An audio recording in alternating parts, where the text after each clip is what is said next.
Welcome. I'm Julie Christensen. I'm one of the art teachers here at Park High School. I am been teaching in the district for a little over 25 years, teaching a wide variety of art subjects. Currently, I mainly teach ceramics and graphic design.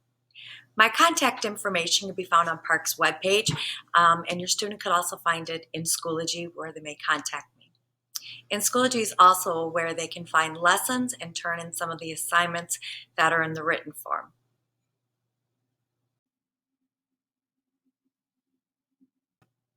Ceramics B is a continuation of what your students had learned in Ceramics A.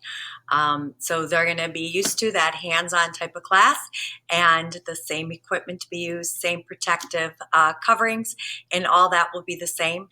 This time you're going to learn additional techniques and vocabulary that go along with that, and to continue your search into the history and what other artists have done over time to help you create unique individual artwork for yourself.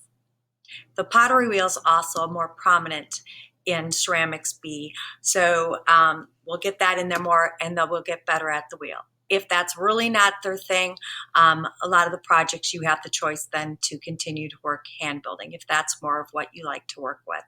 But with all of it, you have an enjoyable experience. There is a little bit more specific projects we're going to work on to enhance and build your skills throughout the whole trimester. So it's an enjoyable class that will get you even better at what you were in Ceramics A.